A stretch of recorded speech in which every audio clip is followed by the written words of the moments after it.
Welcome back, Eagles Power Hour listeners. It's me, Kyler. I'm your host as always.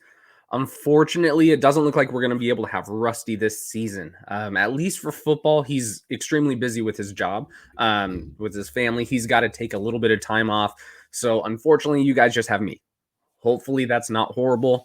But man, it feels like we have not done an episode in a long time. But we were doing episodes in the spring, so I guess it wasn't a year.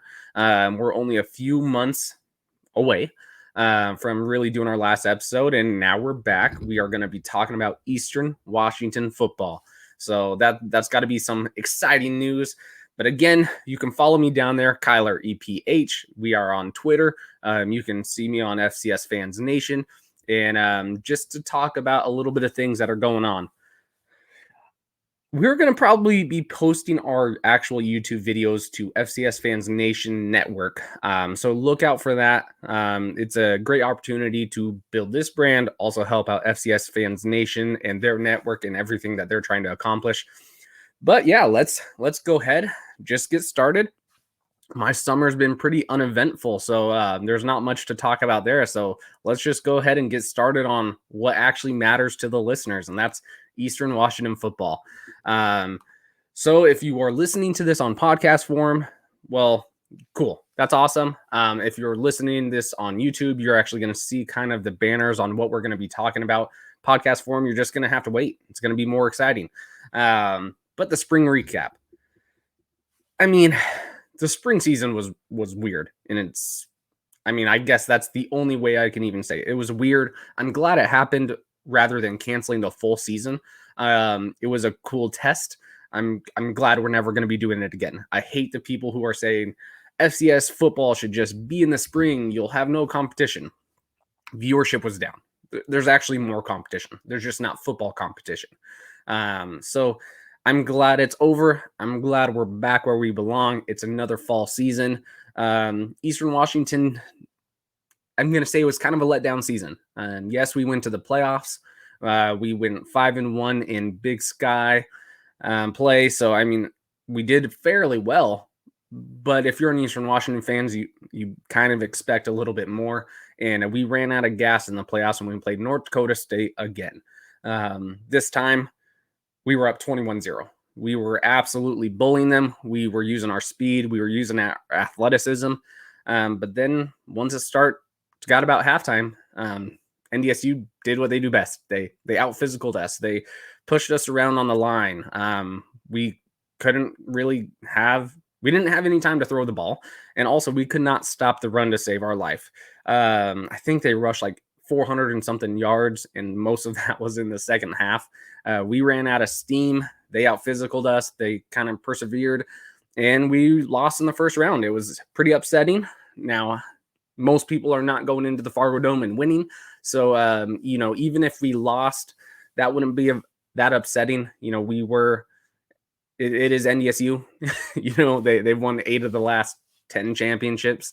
They have been still dominant. This was their down year, and even then, they were still extremely good. The only reason why it was a letdown was because of how we lost. We were up so far, and then they scored 42 unanswered points, basically. That was pretty tough to deal with. So hopefully we're going to improve on some things. We're going to talk about a little bit of this today. And then really a majority of the season is just going to be sit and wait and see. We have a lot of talent that's coming back. But yeah, this spring season, it was a weird test. Glad we're not doing it again. Eastern Washington at least made the playoffs. So did Weber. But the Big Sky overall was a little bit of a letdown in the postseason. But I think if you guys have even heard me on the Big Sky Podcast Network podcast, or not the Big Sky, sorry, the FCS Fans Nation podcast, I even said prior to that week, the Big Sky has a good chance to go 0-2.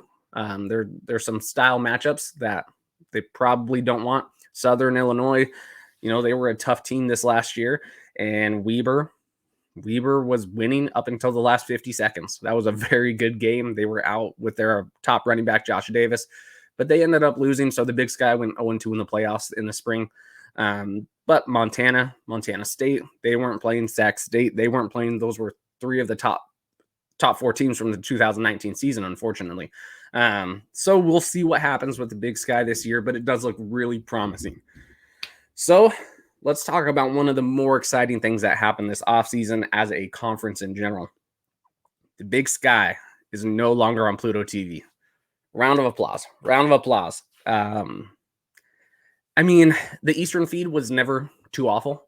Other schools were horrible, but Pluto TV, it's just whenever I explained to anyone who wasn't a Big Sky fan, oh yeah, I'm going to be watching my football team on Pluto TV. Everyone would look at me like I was nuts, or what the hell is Pluto TV? The good news is now we're on ESPN, and every other FCS besides, the Pioneer League and the CAA is on ESPN Plus. So at least we're having a giant FCS model. Everyone's going to be there. And the cool thing about our deal that, the commissioner from the Big Sky worked out, so a lot of props to him, is the Big Sky is going to get 2 actual primetime nationwide TV games, not ESPN Plus games, but they're actually going to get 2 nationwide audience. The only other FCS conference that has a deal like that is the SWAC.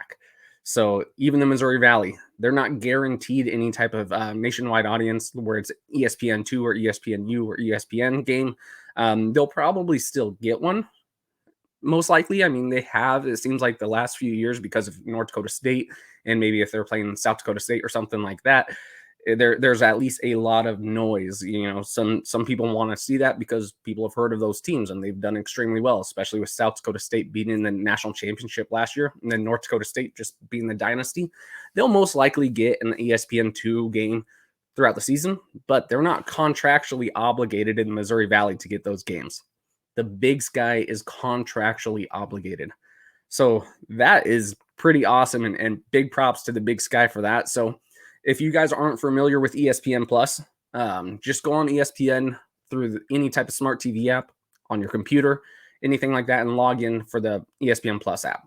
There's a couple of different ways to purchase it because it is not free like Pluto Sports. But the nice thing is we're actually going to get some allocated money to get distributed to all of the teams, and it's going to really go to their production value. So like some of the teams in California who have really bad production value, and it makes it really unbearable to watch the games, or like Idaho State, they're actually going to be getting some production money. So hopefully it goes to cameras. Hopefully it goes to an actual broadcasting team or something like that to up the production value. So we actually have more than one horrible camera angle. Hopefully it's going to be multiple. They're going to have better cameras, and you're actually going to see a much better broadcast. So it's going to make the games actually much more enjoyable to watch. But yeah, how to get ESPN Plus again. Sorry, I like to ramble. If you've listened to me before, you know I ramble. I don't really have anything on paper. I just start talking. But yeah, if you go on the line or on one of the smart TV apps, check on ESPN Plus. There's a little app there. It's, I think, still, I'm not grandfathered in, but I bought it so long ago, I don't even remember. But I think it's still $5.99 a month. But $5.99 a month is not that bad, considering you're going to get every single Big Sky game, every single Missouri Valley team. And then there's other sports as well. A lot of other conferences, even FBS, you can watch, ESPN Plus games. You can watch UFC fights or whatever you want. There's quite a bit of things on ESPN Plus. Or what you could do is, I think they still have the bundle. So the bundle is Disney Plus, Hulu, and ESPN Plus. So if you are one of those people who likes all the Avengers stuff, or if you watch Hulu all the time because maybe you don't watch live TV and you watch every new episode a day later, maybe you can get rid of your cable and actually just utilize the bundle and get Disney Plus, Hulu, and ESPN Plus. And then maybe like for NFL season, go buy the NFL Sunday ticket so you can at least watch those games. That's what I do. I got rid of cable completely, and I am all app-based. So ESPN, big deal. I think the commissioner or whatever team with the Big Sky actually negotiated that deal, they deserve a lot of credit. This is awesome. Now at least the FCS seems like it's having a big brand itself, and it's going to be very easy to go through the app and look your games up. And I believe they're also recorded. So if you can't watch it live, you should be able to at least watch it within the next 24 hours, which that is pretty awesome for anyone who's working nights or work Saturdays or something like that. So Yeah, that's about it for ESPN Plus and a little bit of that spring recap. Now let's talk about this season. So, of course, Eastern Washington is ranked again for I don't know how many consecutive years. It's been a good amount. I mean, we haven't really even had a losing season since 2006. And I mean, we've been ranked a majority of the time, so we're definitely always a top 25 team. Now, there's been, I think, 1 year where we fell out at the very end, but it's basically we are a top 25 caliber team. Personally, I think we are one of the most athletic teams in the nation. There's a couple things we lack that will make a difference if we don't improve those. But if you're talking about athlete to athlete or speed to speed, I don't think there's many teams that match up with us athletically across the whole FCS. That's why when we play like an NAU who's not a physical team, we tend to bully them. We tend to just outrun them. I mean, those types of games are a mismatch on paper for anyone who is not a super large physical team. Those are where we are right now, a mismatch against us. But when we're looking at the rankings, there's 1, 2, 3, 4, 5 Big Sky teams ranked in the top 25. And then a couple other that are receiving votes like Sacramento State. I mean, they were a top 10 team in 2019. They did not play. So, and, Thompson's gone. So maybe they're just wondering what's going to be going on. But Eastern Washington is ranked number 11 in the stats poll. So that is not too bad. We are outside the top 10, which I do think we belong outside the top 10 right now. We have to prove it this season. But it's a little bit, I think it's a little bit actually lower than where we belong. And why I am saying that is, Monmouth returns a lot of talent. They were beating Sam Houston State. I mean, Sam Houston State had a win. That's the actual FCS national champs. They had a win on a last-second touchdown effort. I think Monmouth deserves to be above us right now. I think I would even put Montana State above us, even though they have a new coaching staff. They still bring a lot of talent back from that 2019 semifinal team. And all the rumors are they finally have a QB. Montana State was a QB away from being really a national title competitor, and they were still a semifinal team. So we'll see what Vegan can do. He is the brand new coach there. So he came from an NDSU background. He was on the coaching staff there where they won quite a bit of titles, and he went and not transferred. He took a job in Wyoming under Craig Bull. Now he's, up in Montana State. So I think Montana State deserves to be above us. I personally put us at 15 on my poll because I think we need to prove it a little bit more, and there's some things we need to fix. But overall, anywhere between 13 and 15 is where I could see us. 11 is just a little bit too high. But do I think we are capable of being a top 11 team or a top 10 team, a top 5 team? Absolutely, as long as a couple things are fixed. So overall, not too bad. The other ranked teams, like I said, UC Davis came in at number 23. They were a tough team from last year. Their only losses were Weber and Eastern Washington. And when you talk to Dan Hawkins, the coach, he kind of mentioned that if they decided to stick it around, because they opted out with a few weeks left in the spring season because they kept getting canceled games. Not their fault. Cal Poly canceled. A couple other teams, they were dropping out. They had COVID protocol. So UC Davis basically said, we're done. We're not going to play our last game. But if you mentioned to Dan Hawkins, he kind of alluded to that last playoff spot was for UC Davis. He hinted at they offered him the playoff spot, and he said, no, we haven't played in a few weeks, so we're not going to go play. Which I don't know if that's true or not. Take it by word, but if that came in, then UC Davis would have been in the playoffs over, let's say, a Missouri State. So UC Davis is ranked, Eastern's ranked, Montana State, Montana, and Weber, and we have 3 teams in the top 12. That is pretty solid. And then when you look at the coaches polling, let's see if it's really any different. I haven't looked too much at the coaches poll. So you have Weber State at 6, Montana 9, Eastern Washington 14, so that's fair. Montana State at 11, and then they have UC Davis at 21, And then again, Sacramento State receiving votes. Probably even NAU maybe receiving votes. Nope, doesn't look like it. So yeah, it is what it is. We're about where we're supposed to be. So that's kind of the nice thing. Now, when we're looking at FCS All Americans, we do have some All Americans. I mean, it's one thing we can always just. It's pretty self-explanatory. Eric Berrier.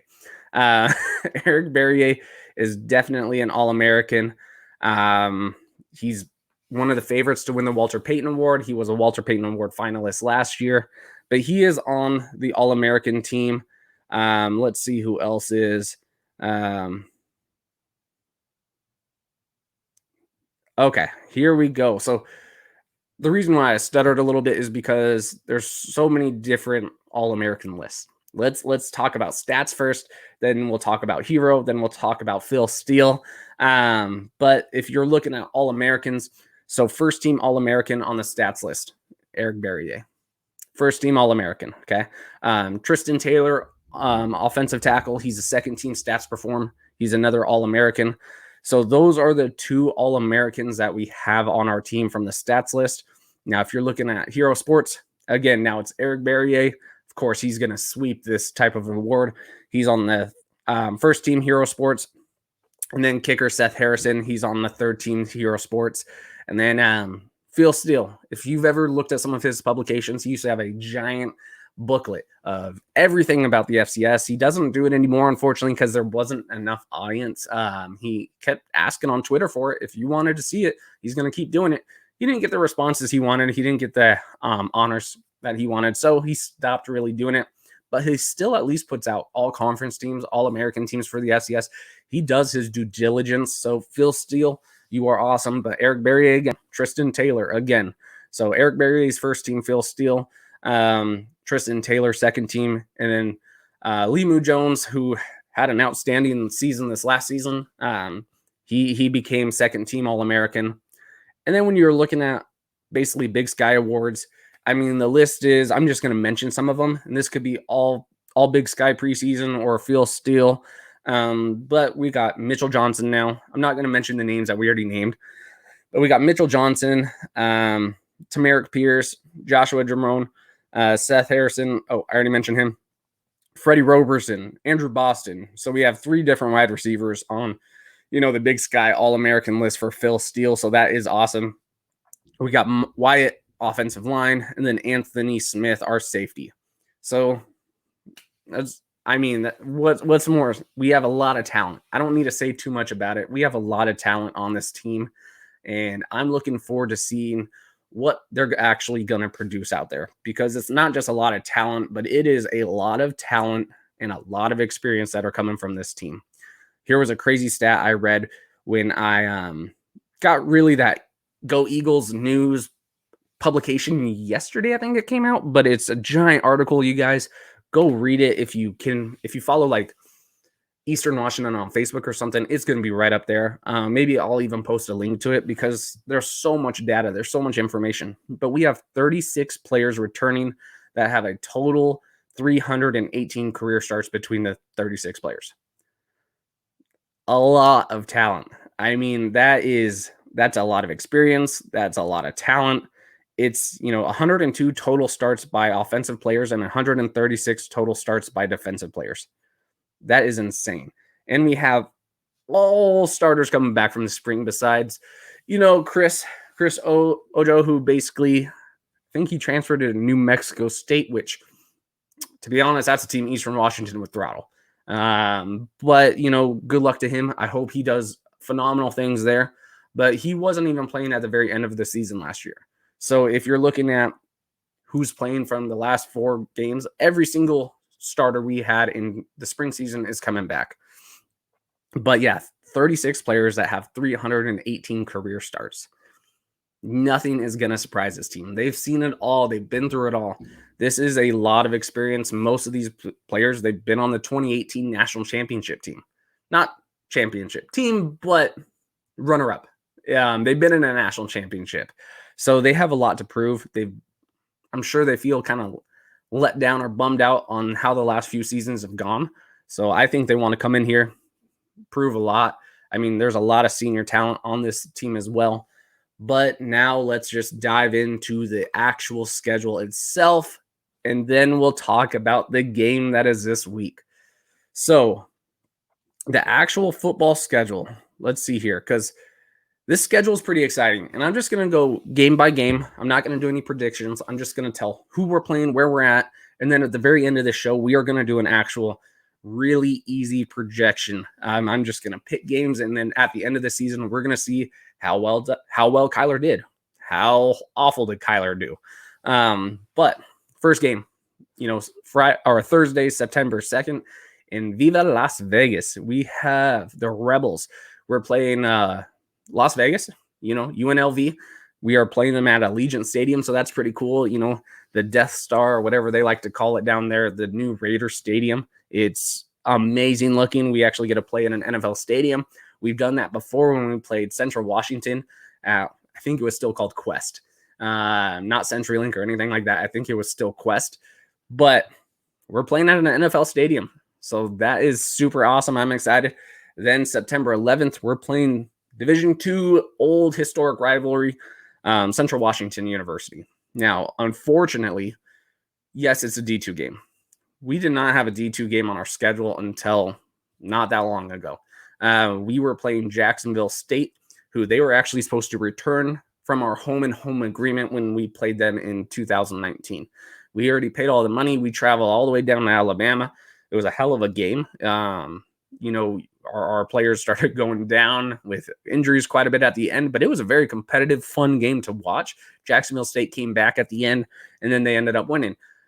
But they decided they don't want to come up to Cheney. They saw how we played them in the humidity. They don't want to come up to an area there is no humidity. So they decided they want to play someone else. I mean, I get it. Florida State offered them quite a bit of money, but they had a signed agreement. I don't know what forced them to pull out. I mean, of course, money speaks volumes. Florida State gave them a buttload, but I still think they should have honored their actual agreement. Who knows if we will see them in the future? I have not heard any updates on talking, so I'm still a little petty on that, because a D2 win doesn't do anything for your playoff resume. Even though Central Washington is a good team, it does not do anything for your resume. So we are considering this as a 10-game schedule, basically, in the playoff committee's eyes. That hurts. I'd rather play a good FCS team. I mean, Jacksonville State's ranked in the top 10, so I would have rather played a good FCS team or even a bad FCS team over Central Washington. But at least if we're going to play a D2, at least it's our old historic rival, Central Washington. They're going to come to Cheney. Then we are at Western Illinois. So that is a Missouri Valley team. They're at the bottom of the valley. We signed a home and home deal with them as well. And they were actually supposed to come to us in 2020. COVID happened. That one I understand. There was no way for them to come to here. I don't know if they're coming back in a couple later seasons, or if we just said, guess what? We get it. It's COVID. You have nothing to do. The football season was canceled in the fall. You couldn't come here. And then there was no out-of-conference games in the spring for any Big Sky team. So I get it. But we are playing Western Illinois. Then we are at Southern Utah. So in the first 4 weeks, we are gone 3 of the 4. And none of them are short distance travels. Southern Utah is our shortest distance. But this is the last year Southern Utah is in the Big Sky. They were, what Chris Hammond from Tubs of the Clubs like to say, they were 38 seconds away from going to the playoffs. I think they went 1-5 in the spring season, if I remember correctly. But they were in almost every single game. I mean, Weber, last second. All these teams, last second wins. NAU, I think that is the only team. No, NAU won last second. I forgot who Southern Utah beat, but maybe it was Cal Poly. I mean, Cal Poly was getting crapped on by everyone in the spring, and that's what made them quit at the end of it. But it's none of Bo Baldwin's talent yet. We'll see what they have. We'll see what they do in about a few years. So after the road, now we're getting into the kind of what I like to consider the fun part of the schedule.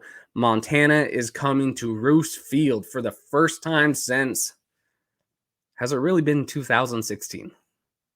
It has really been since 2016. Montana has not come to Cheney.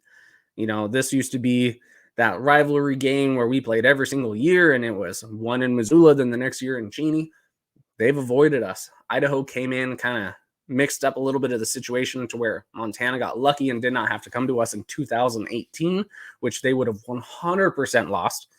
And then, COVID happened. They were supposed to come to us, and then they didn't. And then they didn't play in the spring, besides their weird little 2 games scrimmages against Portland State and Central Washington, where they said Portland State is definitely on top tier team in the FCS. I think they said number 4 in the Big Sky, but I'm just going to troll a little bit and say they mentioned all of the FCS, top 4 in all of the FCS, just because I want to say that.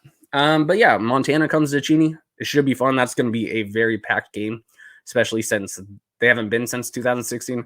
Their fans travel extremely well. This will definitely be one of those 11,000, butts and seats, standing room only type of games, I imagine. Our stadium only seats 8,600. This is definitely going to be one of those standing room only, pure 100% packed games, because Eastern Washington, even though we haven't played Montana as much lately, I mean, there is still a lot of hate at Eastern Washington for Montana, and I know Montana fans do not like us as well. So they travel well. It is always a fun, very tense atmosphere. And then we go down to Northern Colorado. So this one will be kind of interesting. We have no clue about anything about Northern Colorado. Ernest, he was their longtime coach. He averaged about 2 Big Sky wins. I think he was there for 9 seasons, if I'm right. Well, he was not finally, but he was not unfortunately, he was just let go.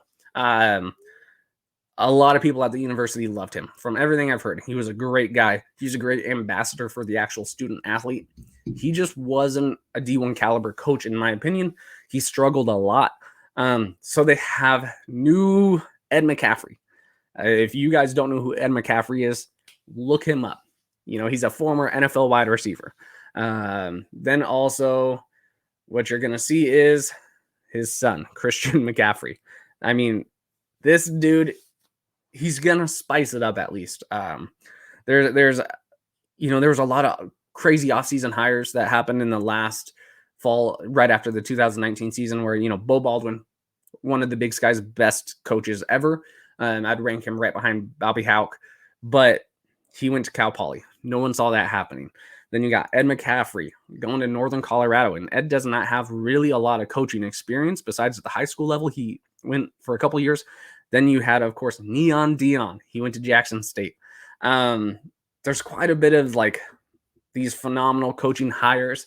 I don't know if Ed McCaffrey is going to do an extremely good job, but who knows? I mean, he's recruiting well. He did bring his son from Michigan, Dylan McCaffrey. Dylan McCaffrey was highly recruited. He's a beast. He's going to be at Northern Colorado. So that is going to be potentially a gunslinging shootout. We've gotten in those with a couple times with Northern Colorado over the past 10 years. They have never really had quarterback issues. The only issues they've ever had is quarterback injury issues. But they've had a lot of talent coming through Northern Colorado, surprisingly, from the quarterback and wide receiver positions. But yeah, we're going to Greeley. That is going to normally it's a bring your own energy type of game because they don't really have a lot of fans in the stands. But this year with Ed McCaffrey, I mean, there's possibly going to be some excitement. I think it's going to be a little bit more of a home field advantage for Northern Colorado than maybe years prior because there is excitement behind it. There is some type of, if you talk to some of the guys like Aaron Rath, he thinks Northern Colorado is going to be a potential playoff team. I think he said maybe I'm misquoting this, so sorry if you're listening to Aaron Rath and you're like, I never said that. But I think he was thinking they're potentially going to be 8-3. And they're going to be able to compete and even knock off one of their FBS opponents. I don't see that happening. I think Northern Colorado has a brutal schedule. I mean, when you look at them, it is tough. I don't see them winning more than 2 to 3 games, but it's Ed McCaffrey's first year. Maybe he's phenomenal. Maybe he's got all the right pieces. Maybe he can make an impact year one. It's really hard to do for a coach. But I at least think Northern Colorado's on the rise. How much will they rise? I have no clue, but at least it was a really exciting hire, and I'm excited for Northern Colorado. Then we go home. This is October 16th, University of Idaho. Now, since they've come back to the Big Sky, this has been absolutely, when you're watching the games, our biggest rivalry. I mean, they've beaten us twice. We've beaten them twice. Every single time a team has been on the road, that team has lost. So Idaho's coming to Eastern Washington. I like their quarterback. I really wish we recruited him, CJ Jordan. He was a true freshman last year. I think he's going to get quite a bit of snaps this season. Maybe it's still Beaudry, but Idaho, they have a style matchup that is a little difficult for us to prep for, but at least the home team's won every time. Then we got this nice little home run, which is exciting. Weber State. This is our homecoming game. So normally teams, they pick homecoming games against easy teams that they know they're 100% going to beat. We decided, let's do our homecoming game versus the 4-time Big Sky champs, Weber State. So Weber State, they are coming here. I know I listened to the Weber State Weekly podcast. Those guys are pretty awesome. You know, they mentioned it's always windy in Cheney. I don't think it's going to be raining like they mentioned. It doesn't rain that often in Cheney. It's either sunny or snow. It's very few times of rain. Could happen, but the wind will always be there. So they are a little bit nervous about this game. Then after that, we play Montana State. Now, Montana State is our new protected rival. So the Big Sky did a couple weird things since Southern Utah's leaving, and I think they did it for the better, but they had to switch up who's going to be the protected rivalries, who is not. So what they did is they said, every team put in your top 4. Who do you want to be your protected rival that you play every year? So everyone put in their top 4, and then it was the commissioner who basically decided who goes what goes where. So we're no longer going to be playing Portland State or Montana every single year. We haven't been playing Montana every year. I already mentioned that since Idaho came back. But we're not playing Portland State anymore every single year. Instead, they're going to be on basically we're going to play them still 2 out of 3 years. But that's how the new rotation is going to be. You're going to basically play every single team, at least in conference, every 2 out of the 3 years, which that is awesome. Where, sometimes we haven't played a team for 3 seasons, 4 seasons, and then, you never know what they're going to be. We don't have anyone who's even played them on our team anymore. I mean, there's weird things that happen in the Big Sky. Now, at least it's on a rotational basis. You're still going to play every single team 2 out of the 3 years. So that is awesome. But our new protected rivalries are Idaho, of course. They are the closest team to us. I'm sure we put them as our number 2. And then we're going to play Montana State. So overall, still disappointing. We're not going to be playing Montana. But overall, give me Montana State every year over Portland State. I like the name, the damn cup. I think it's a cool rivalry trophy name. And maybe we need to come up with a different name with Montana States. But I would much rather play Montana State in terms of, I know when I went to school there, those were 2 games I was always excited about, Montana and Montana State. Their fan bases are passionate. It's always a fun place to visit, and they travel well to us as well. And then, of course, you're just looking at historic teams. I'm not one of those guys who always wants easy games. I'd rather play the top tier of the top tier. And Montana State overall, they are still among the top tier of the Big Sky, especially in the last few years. But like historically, they were among the top tier, just like Montana. So I'm excited. We upgraded at least on that game, but I am still bummed. I would rather play Montana because I don't hate anything about Montana State, where I just dislike Montana. Montana State, I'm like, actually, I like everything about your program. I like your facilities. I like your fans. I like your atmosphere. I like your team. Maybe that's one of the only teams in the Big Sky I would root for in the postseason versus some teams. I'm typically not a Big Sky fan. If Eastern's out of the playoffs, I'm not rooting for the Big Sky to be successful. I hope you all fall. Hope you all get beat by 100. But Montana State is one of those teams that I have a soft spot in my heart for, and I do root for them because I like them. All of my experiences with their fans have been super phenomenal. I get there's a couple of them, like the R&R podcast, that absolutely despise Eastern Washington. But I don't think it's because they hate our fans. Well, maybe. It's more, and they've said it on, I think, their recent one. They just do not do well against Eastern Washington in any sport. I mean, basketball, they haven't beat us in forever. Football, I mean, it really hasn't been in a long time. We own that rivalry record. Again, it's not really a rivalry in my opinion, but hopefully it becomes one. But Montana State comes home. Then we go to at UC Davis. That is a good team. So we're going to play at UC Davis. That is really our only tough road game, in my opinion, outside of maybe, UNLV. And then we're going to go to Hillsborough High, and we're going to play at Portland State. The cool thing, again, all of these games are on ESPN Plus, besides the Montana game, which is on national TV. We actually got that Montana game at Cheney on ESPNU. So that is a cool thing. We're going to see that on national TV. That's why it's also going to be a great atmosphere and audience. There's going to be 11,000 rowdy fans watching a very good football game. I just wish we had our new stadium by then, but that's not going to happen. COVID kind of put a damper on that. So that's all we have about the football schedule. Now let's talk about the first game of the week, or the first game of the season. We're going down to Viva Las Vegas. We are playing UNLV. Now, the UNLV Rebels, this football team has not done very well over the past few seasons. I mean, this weird fall season, they went 0-6, and they didn't really play any team competitive. I mean, 14-45 against Wyoming, at Hawaii, 21-38, at San Diego State, 6-34, Nevada, 19-37, Fresno State, 27-40, San Jose, 17-34. But it was first-year coach. Who's a coach? Marcus. Yeah, Marcus. I'm going to pronounce his last name wrong. Ario, something like that. Arala. Yeah, we'll give him an Arala. But he's a first-time head coach. First year was, in the weird fall. So maybe he's going to be better. But, I mean, if you look at the past few seasons, I mean, even before then, they went 4-8, 2-6 in the Valley. Their only wins were, Vanderbilt. They did beat Southern Utah 56-23.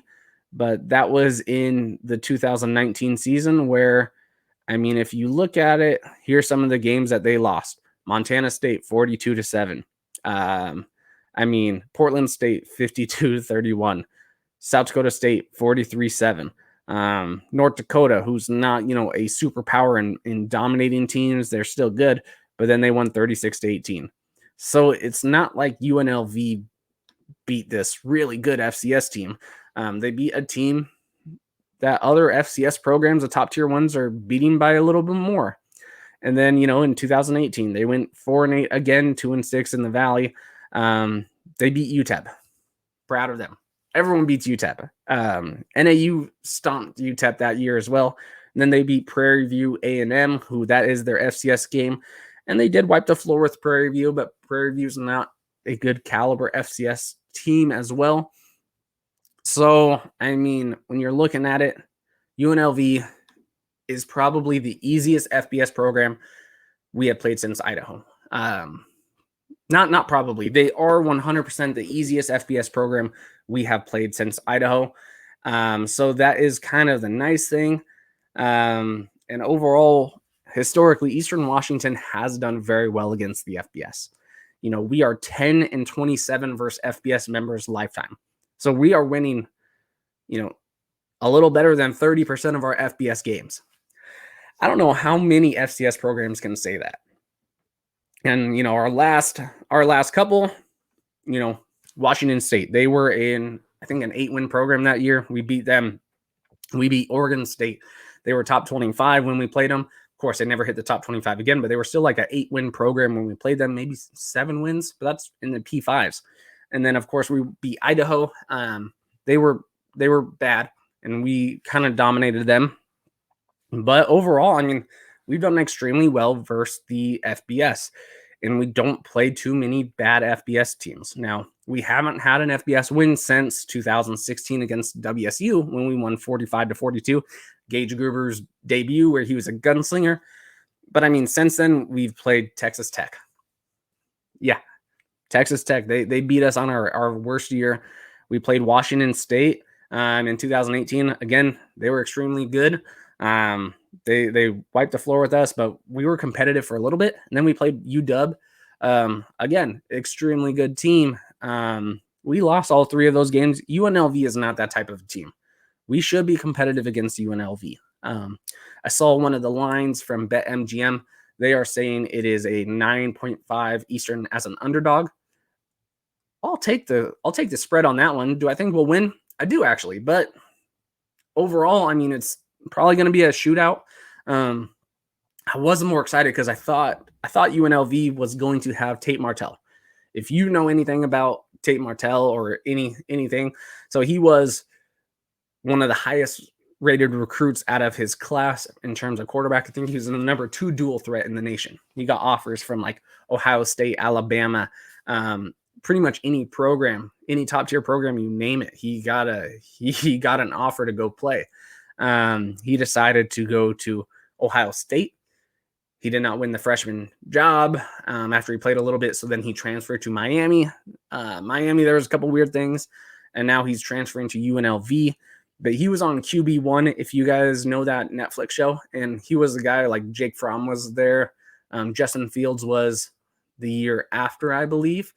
So, I mean, these are some big names that were on QB1. And I remember, like, Fromm, he was looking on his phone, looking at highlights of Tate Martell.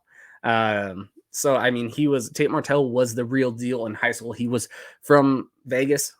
Bishop Gorman, I think, is the high school. He was, one of the best quarterbacks. He was super dynamic. And I thought we were going to be able to play against him because he just transferred to UNLV. He's supposed to be, the Rebels hero, the Rebel savior. But I think he still has a fractured thumb or something like that. So I don't think he's going to be playing. But if he was, he's dynamic. He's athletic. He can throw. He can run. He can pass. He hasn't really done much in college since, he's been transferring everywhere. I don't know if he has the best attitude in terms of that. He doesn't seem like he's a great locker room addition. But who knows? I mean, that's just opinions. It's not actual facts. The only actual fact is that dude is a true dual threat who can play. So I was bummed that we couldn't see that Eric Berrier versus Tate Martell matchup, the best of the FCS in terms of a dual threat caliber guy who can escape the pocket versus, one of the better talents out of high school that came into the FBS. So I have no clue who UNLV's quarterback's going to be. Their quarterback last year was awful, and he's no longer on the roster, but he, had 4 touchdowns, 5 interceptions. He just wasn't very good. He's no longer on the roster. And I was trying to search online to find a roster from UNLV. Maybe they posted their 1s and 2s. I couldn't really find anything. I don't know if they're trying to keep it quiet or what, but this potentially I think this could potentially be a shootout. I mean, whoever gets the ball last could potentially win. Maybe we'll get some more stops, hopefully. But UNLV, they at least last season, first year coach, they had a horrible defense and a horrible offense. They're probably going to be improved in at least one of those categories, maybe even 2, having a second year, head coach there.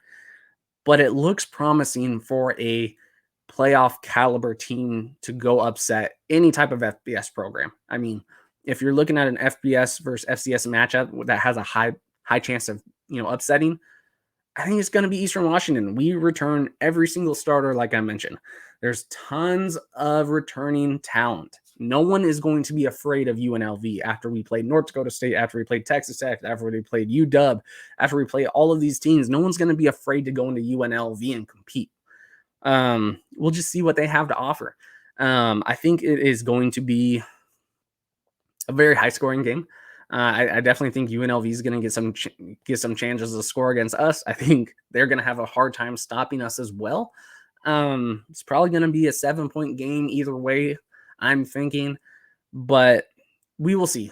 I mean, you never know with these FBS versus FCS matchups. I know everyone likes to say the depth is completely different because they have more scholarships. I still just don't buy that. I really don't. Just because, those other 20 scholarships, they're all going to freshmen. Yes, they have, 83 scholarships while we have 60. But the difference is you're still playing the same amount of people on the field. You're still playing your first and second strings. So I don't believe in the depth thing. I really don't. I hate that argument because the depth that they are playing, they're not playing them. They're on the bench. What I do agree with is just overall recruiting classes.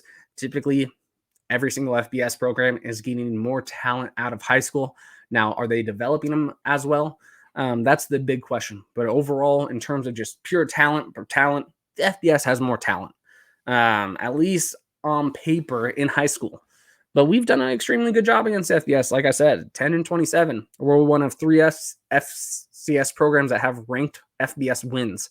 Not a lot of them have P5 wins. We have a couple. So this is going to be one of those games if Eastern Washington is as good as they think they are. If they are a playoff caliber team, we should go into UNLV and we should win. I know Chris Hammond, he doesn't think Eastern Washington will even be in the game. He thinks it's going to be like a blowout. I don't think it's going to be a blowout. I think on paper, we still match up well with them. We have a lot of returning guys on offense. I think they're going to really struggle stopping Eric Berrier, Boston Jones, Tamarick Pierce. We got a lot of actual running back talent. I hope the O-line, on paper, our O-line is stacked. We need to do a little bit better job, I think, protecting Eric. You see him scrambling, and sometimes that's what makes him the best.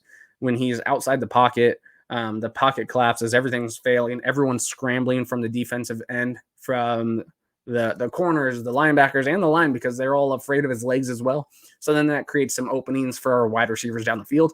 So sometimes it is important to have that pocket actually collapse and have Eric do what Eric does best, and that is just use his legs, use his athletic ability, use his speed, use whatever he wants. He's pretty unstoppable in some aspects of the game. But overall, I'd like to see a little bit better stoppage or blocking so then we can run the ball a little bit more. Maybe we don't have to rely so much on Eric getting out of the pocket. On defense, I like our DBs. I like our linebackers. Kreiner's coming back.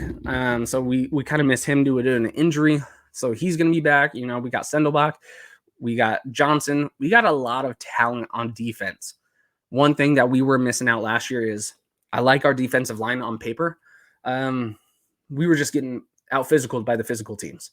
They were able to run the ball on us. Now, throughout most of the year, our running defense was amazing, but we couldn't stop a quarterback from running. And then NDSU proved that, maybe you guys just didn't play any running teams in the Big Sky. And that is very true. So we have to do a better job we got to do a better job out physicaling some teams. So if we can stop the run, I have a lot of faith in our secondary.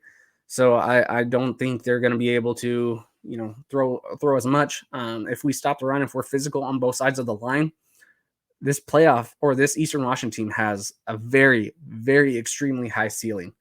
If we aren't more physical on the lines and nothing's changed, we're still a playoff caliber team. We're still a top 15 team.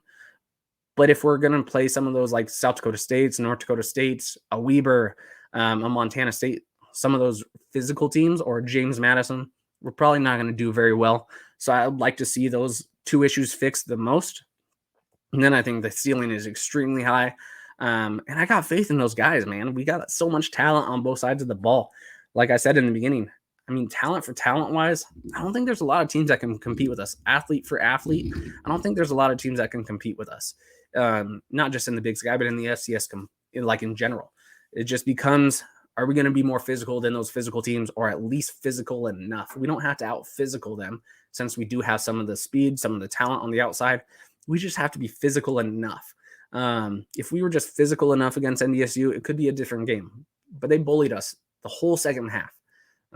And we've seen that even with like Idaho. Idaho is not a good team, but on paper, they're matching up well with us because they are more physical than us. They have a great defensive line. They have a good offensive line, and they're able to actually just push us around when they want. The good thing is, again, we still have speed. We still have athletes that will out-athlete them. But that is the big difference. We need to be a little more physical. And if we can definitely win this UNLV game. We can definitely do a lot of big things in the Big Sky. We are coming up on close to an hour, so let's just do our full preseason projections. I'm going to go down the schedule again. I'm just going to say win or lose. So UNLV. I think Eastern Washington does it. I think we win. I think it's going to be a close game. If Tate Martell is playing, maybe I think UNLV wins by 7 in a last fluke touchdown play or something like that. But I don't know anything about their new quarterbacks that are going to be playing. I don't think they're as dynamic as him. So I think maybe it will be favoring Eastern Washington. We will see, but I'm going to take a win. So we're 1-0. Central Washington, I'm going to take a win. We're 2-0. Not much to say about that game. They're a good D2 program. They have beat us back in 2016. They were competitive against us in 2010. Other than that, it hasn't been competitive. So we're 2-0 right now with an FBS win and a D2 win, so they cancel each other out. It's like one FCS win. Okay, Western Illinois. Montana struggled with them on the road. Eastern Washington hasn't been the best on the road in the last few years, but Western Illinois is not a top-tier Missouri Valley team. We should win that game. If we don't, we got some troubles. So we are starting for the first time ever 3-0 in that at a conference. Now we're going to go to at Southern Utah. Southern Utah has a good offense. They were improving. This is one of those teams, though, I do think it's a mismatch on paper for a team that's not very physical. Southern Utah is not a very physical program. So when I'm looking at this on paper, this is one of those games where I think we just out-physical them. I think we are going to do whatever we want versus them just because, I think we're going to out-athlete them because they're not a physical team. So I'm sorry, I said that a little wrong. I just don't think on paper they're going to match up with our guys. We should be able to do what we want. So we are actually starting this season 4-0, and now we are finally at home versus the Grizz. This is where it gets exciting. The Grizz, they've never won on the red turf. I like to say we will always beat Montana on the red turf, but you will never always beat someone at home. Now, Eric Berrier has never lost at home. This will be the nice game where it is our first game back at home since Central Washington. I don't know who the quarterback plays for Montana, but Montana has an extremely talented roster. Bobby Hauck is back. We have a very tough home schedule. Montana, Weber, Montana State, Idaho. Those are all teams that potentially we're not going to be playing as good as we should against them. But since it's at home and Eric Berrier's never lost, we haven't lost since the 2017 season. All of our players have never really lost at home unless we got like a 6-year super senior. So I'm going to say we win this game, but this is a 50-50 game. I'm not 100% positive, like maybe in years past where I'm like, yeah, Montana's coming to us, we're going to smoke them. This is a 50-50 game. I'm going to take the win for now because I'll take a loss later down the road because I do not think we go 4-0 at home or against these four teams. I do think we drop one game. I just don't know which one, but put that on the record. I do think we drop one of our home games. I am glad they're all at home, though. That gives us a much better chance than if we were all on the road. We may go 0-4. We may go 1-3 versus these teams. But since they're all at home, I'm going to favor Eastern Washington, at least in a majority of them. Now we're going to go to Northern Colorado. I'm going to take a win. I don't think Ed McCaffrey can turn it around overnight. But Dylan, he's going to gunsling that ball. This is going to be a shootout. If we're not improved a little bit defensively, Northern Colorado is going to hang in that game. They do have some talent, but overall, I think they're going to have a harder time stopping us than we're going to have stopping them. So right now, I'm 6-0, which puts us in prime position for at least the playoffs. Idaho comes to Eastern. We've beaten Idaho at home every time. We've lost to them on the road. I think this is going to be Petrino's last year. I'm going to give Eastern Washington a win against Idaho because for our home games, this is our second easiest home game after Central Washington. So I'm going to give us a win on there. Now we're going to play Weber State homecoming. Man, these next two is where it's a little tough. So we're 7-0. We're coming. Are we 7-0? Yep, we're 7-0. We're coming on Weber State. Last time they came to Eastern Washington, they won. I'm going to say four-time national or four-time Big Sky champs. Weber State has a tough schedule too. An easier conference schedule, but a pretty tough overall schedule. Like they play, I think, Utah, then they play James Madison. Like they have a tough schedule. I think we're going to win this game at homecoming. I'm just going to say it. We're going to win this game at homecoming. Now we're 8-0. We are playing Montana State. Since I do think we drop one home game, I'm just going to pick one. I'm just going to pick Montana State. We drop. They're probably going to be able to run a little bit better than us. They are a tough team. We'll see if Matt McKay can do some things, because if he is a quarterback like everyone's hoping, Montana State is going to be very dangerous. But I do think we drop one game between Weber, Montana State. I just don't know who it is. So for this prediction, I'm just saying it's going to be Montana State. So, now we are 8-1. We are already in the playoffs. We're going to play at UC Davis. That is a tough game. We probably lose a road game as well. I don't know if it's going to be UNLV or if it's going to be at UC Davis. UC Davis is tough. We really haven't lost to them. We've out-athleted them the last few times. But they're a good team. I will say maybe we lose this game.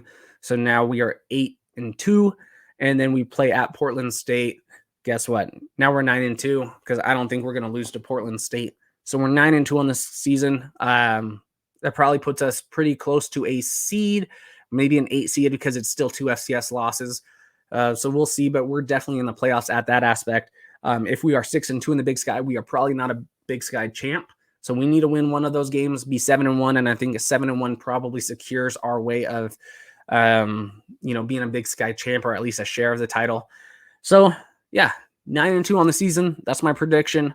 I don't know who we're going to lose to at home. We probably lose one, and we're probably going to lose to like a UNLV or a UC Davis on the road, but probably no one else. Overall, I think it's a pretty good schedule. It's tough at home. It's much easier on the road, and we haven't played as well on the road. So hopefully this at least sets us up for a seed, so we can get some home field playoff advantage, because it is tough to win in Cheney. And if we can get some games in Cheney, sky's the limit for this team. We have the talent. Let's just work a little bit more on our physicality, which I'm sure they've been doing. So yeah, that's all I have for you guys. Hopefully it wasn't a horrible show. Again, I ramble. I have no clue even what I mentioned in this last hour. So you just had to deal with me. You sit, you listen. Speaking for an hour is a little bit tough unless you have no idea what you're talking about, like I do. So guys, we do appreciate it if you can actually refollow us on Apple Podcasts. If you are listening to it on Apple Podcasts, Apple did some weird things this offseason where it kind of kicked us out, and now it's back. So we have zero comments and reviews. If you can please leave a comment or review, that helps us out with Apple Podcasts. If you like us, you can find us on YouTube, Spotify, like all of these other different podcast platforms or video platforms. Find us, chat with us, see what we can do. Sorry, I didn't answer any of the Twitter questions. I will be doing a separate, probably broadcast that just answers some of the questions later this week, and maybe it'll be like more of a 15-minute, 20-minute episode. So I apologize on that. We already had a lot to go through. And yeah, thank you guys for listening. Please, again, subscribe, rate, do all that thing. Last thing, we are doing another campaign. It's a 10-day. If you missed out on these Red Turf Reppin' shirts the last time we did this, you have 10 days. Go purchase one. It should be by your home if you do purchase by the end of September. So it's a 10-day campaign. All of that support will help us get better editing software. It's going to get us better mics, so then we can actually sound a little clearer. So please support us. All of this podcast has just been for fun, out of our own money. We don't have a sponsorship like some of the other podcasts in the Big Sky. No one wants to work with us. I don't know if it's because of my personality. I'm too brash sometimes. But yeah, so if you guys can help us out, that helps us out a lot, so we can get better stuff to give you better content, better quality of a show. So again, thank you guys for listening. You guys are all awesome. Let's beat UNLV. Viva Las Vegas. Gamble on the red, not Rebel Red, but gamble on Eagle Red. And let's hear it for a hell of a season. Good luck, guys, and go Eags. Boom.